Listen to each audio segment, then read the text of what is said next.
Good morning, students. Hope you will be safe at home. Today, I'm starting my new chapter of microeconomics, that is equilibrium utility, consumers equilibrium utility analysis. First of all, you want you should know what is consumer. So, what is consumer or who is a consumer? A consumer is a person who consume goods or services for the direct satisfaction of his wants. Clear बेटा? Consumer कौन है? कोई भी व्यक्ति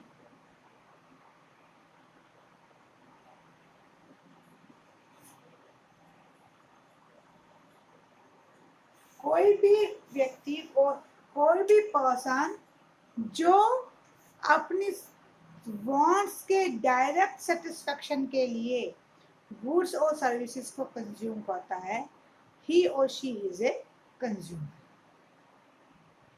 As you eat food, you buy food, you are a consumer. As you consume my services, you are a consumer. As you go to doctor for the treatment of your sickness, then you are also a consumer. Means consumer का means केवल वो नहीं है कि जो आप मुंह से कंज्यूम करते हैं, आप किसी भी रूप में गुड्स और सर्विसेज को कंज्यूम करते हैं, then you are a consumer. Clear बेटा?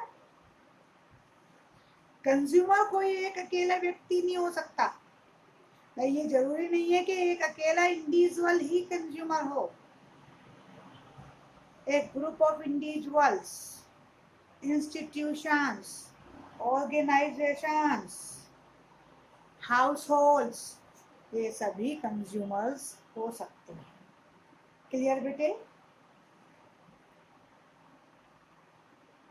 Consumer behaviour refers to the way in which consumer spend their income. Clear? अच्छा, कंज्यूमर इनकम के स्पेंड करेंगे तो गेन यूटिलिटी. क्लियर? जो भी वो कुछ एक्सपेंडिचर करते हैं, वो जो भी कुछ वो मनी स्पेंड करते हैं, उस मनी को स्पेंड करने से उन्हें यूटिलिटी मिलती है. व्हाट इज यूटिलिटी बेटे? Tell me one question. Why do you eat food? सीधी सी बात है. आप कहोगे मैम उससे हमारी भूख शांत होती है, हमें हंगर ड्राइव जो है वो हम सेटिस्फाइड होती है. बिल्कुल सही बात है बेटे. तो लेकिन वो खाना खाने से ही क्यों होती है आपके हंगर ड्राइव सेटिस्फाइड? पानी पीने से क्यों नहीं हो जाती? समझ में आई बात बेटे? वो हंगर ड्राइव आपकी पानी पीने से सेटिस्फाइड क्यों नहीं हो जाती, या कोल्ड ड्रिंक पीने से सेटिस्फाइड नहीं क्यों नहीं हो जाती? आप कहोगे मैम वो भी कोई बात हुई, पानी पीने से भूख कैसे शांत होएगी? पानी पीने से तो प्यास बुझेगी, है ना? It means there is some value in the food. Food में वो वैल्यू है, वो वर्च्यू है कि वो आपकी भूख को शांत कर देती है, जो कि पानी में नहीं है. यदि आपको प्यास लगी और आप पानी पीने के प्लेस पर आप दूध पी लें तो क्या आपकी प्यास बुझ जाएगी? नेवर. तो पानी में वो गुण है जो दूध में नहीं है. That virtue is called utility. Second one is utility. तो यूटिलिटी क्या है बेटे? जैसे ही आप खाना खाते हो, आपकी जो हंगर वांट है वो सेटिस्फाइड हो जाती है. यानी खाने में वो पावर है जो आपकी हंगर वांट को सेटिस्फाइड कर देती है. So we can say that want satisfying power of a commodity is utility. Clear बेटे? यानी क्या हुआ? consumption of goods and services leads to the satisfaction of human wants. ना जैसे अभी मैंने आपको एग्जांपल दिया कि यदि आप चाय का कप पीते हैं, एक कप चाय पीते हैं, तो आपको उससे कुछ सेटिस्फेक्शन मिलता है, तो जो वो सेटिस्फेक्शन मिला that is called utility. Clear और नॉट बेटे? यानी यूटिलिटी को हम कैसे डिफाइन कर सकते हैं कि satisfaction derived from the consumption of a commodity is called utility, or want satisfying power of a commodity is called utility. Clear or not बेटे? अब आता है measurement of utility.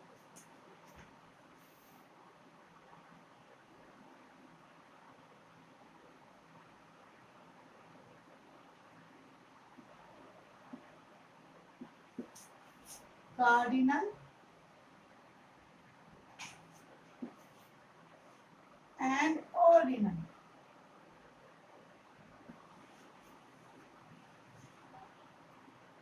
Measurement.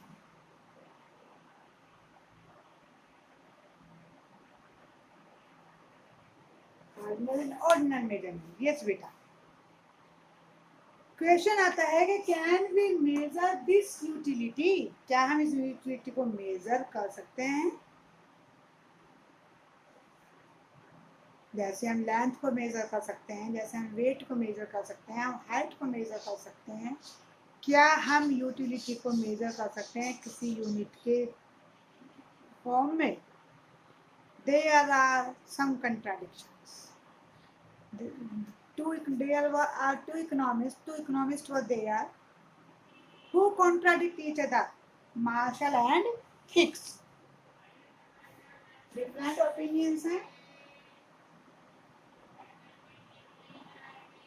Marshall and Hicks. According to Marshall, utility can be measured in terms of cardinal numbers, or satisfaction can be measured in terms of cardinal numbers like 1 2 3 4. Martial कहते हैं कि हम अपने satisfaction को major कर सकते हैं 1 2 3 4 में, और इसको उन्होंने मेजर करने की यूनिट भी दी, दैट इज यूटिल्स। कि एक कप चाय, हम बता सकते हैं कि एक कप चाय पीने से मुझे इतने यूटिलिटी मिली, that is measurement of utility by cardinal numbers. Clear? लेकिन according to Hicks कहते हैं कि satisfaction is an inner feeling. It cannot be expressed in terms of cardinal numbers. Hicks कहते हैं कि सेटिस्फैक्शन हमारी इनर फीलिंग है, इसको कार्डिनल नंबर में मेजर नहीं किया जा सकता। Rather we can give rank to the satisfaction. हम सेटिस्फैक्शन डिफरेंट कमोडिटीज के कंजप्शन से हमें जो सेटिस्फैक्शन मिला उसको हम रैंक दे सकते हैं कि मुझे चाय से ज़्यादा सेटिस्फैक्शन मिलता है, मुझे मिल्क से कम मिलता है, मुझे जूस से और ज़्यादा मिलता है। तो according to Hicks, we can give rank to the satisfaction derived from different commodities. He say, और इसको हम ऑर्डिनल नंबर कहते हैं। आप ये नहीं बता सकते कि एक कप चाय पीने से मुझे इतनी यूटिलिटी मिली और 2 कप चाय पीने से इतनी यूटिलिटी। आप ये कह सकते हो कि एक कप चाय पीने से मुझे ज़्यादा सेटिस्फैक्शन हुआ और 2 कप चाय पीने से मुझे कम सेटिस्फैक्शन हुआ। क्लियर बेटा? तो this is ordinal measurement of utility by Hicks. In present chapter we will talk about measurement of utility or consumer's equilibrium based on utility analysis. Clear? तो सब अकॉर्डिंग टू हम पढ़ेंगे total utility according to Marshall, total utility and marginal utility.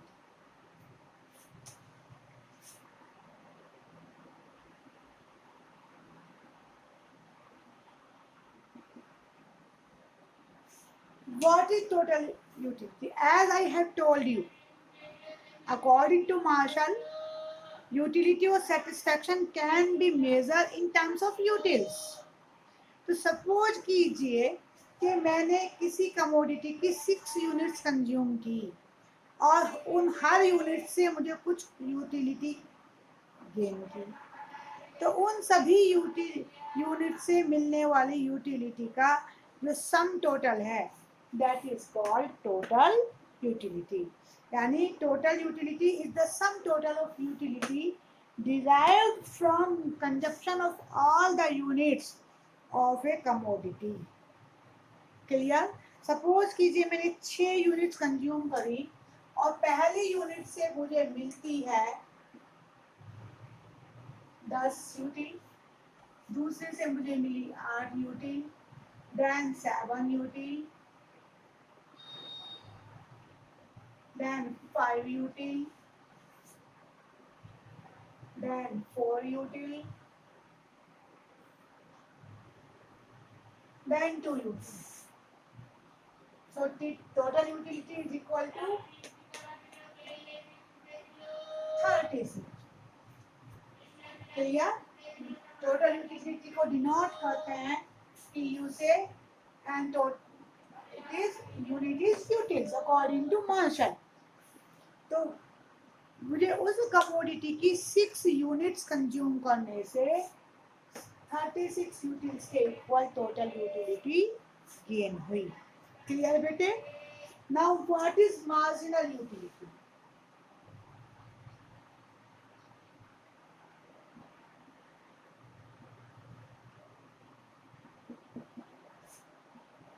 Yes, इस बात को बेटे हमेशा याद रखिए. Marginal means one additional. ये जो वर्ड है आपको माइक्रो इकोनॉमिक्स में बार बार सुनाई देगा, इसलिए इसको हमेशा याद रखें. Marginal means one additional.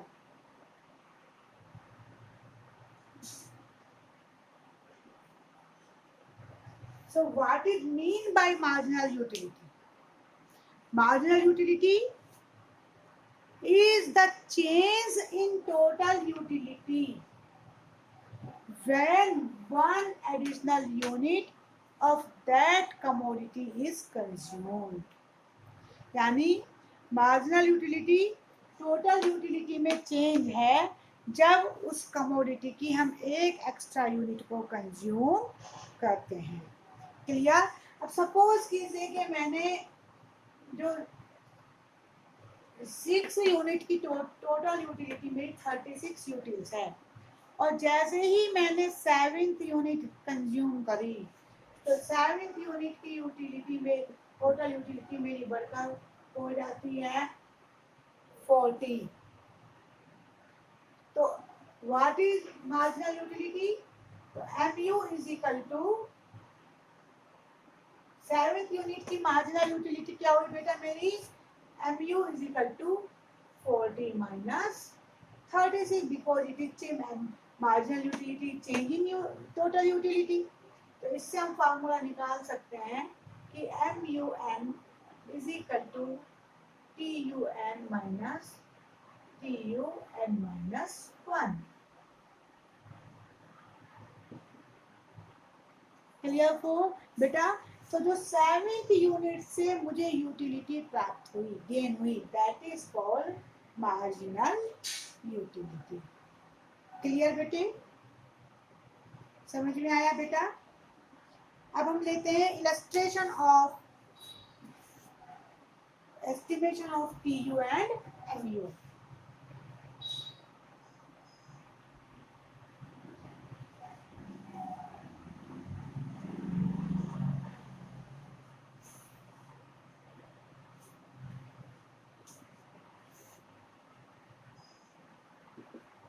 Estimation of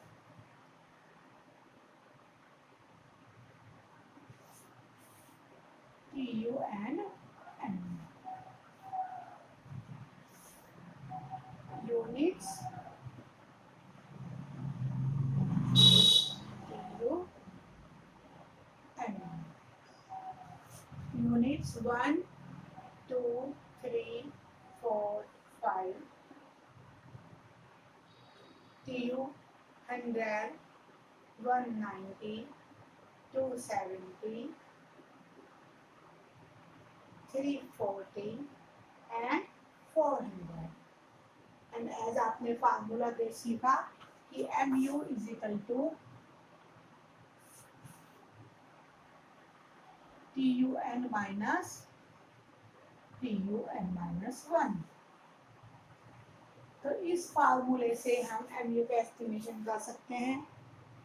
as आप देख सकते हैं कि जो फर्स्ट यूनिट की जो TU है और mu है वो इक्वल ही होगी, क्योंकि फर्स्ट यूनिट से पहले होती है 0 यूनिट, और जब 0 यूनिट होंगे तो उसकी mu कोई हो, TU कोई नहीं होगी हमारी। तो अगर सेकेंड यूनिट की होगी 190 minus 100 is equal to 90, then 270 minus 190 is equal to 80, then 70 and then 60। Clear बेटे? तो ये टेबल हमें शो करती है कि MUN is equal to TUN minus TUN minus 1, and it is also showed us that TU is equal to summation of MU. TU is equal to summation of MU। Clear? और जो यदि हम इसी U table को graph पर denote करें,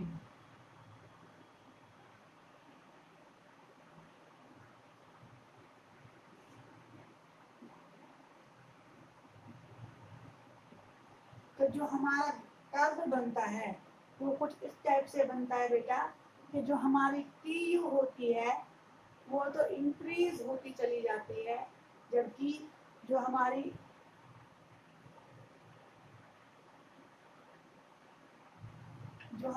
MU है वो as we consume more and more units, MU down falls down, MU धीरे धीरे कम होती चली जाती है। क्लियर बेटे? और with this I come to an end. Tomorrow I will give my new video telling the relation between total utility and marginal utility and law of diminishing marginal utility. Till then, keep studying at home, stay safe. Thank you. Have a nice day.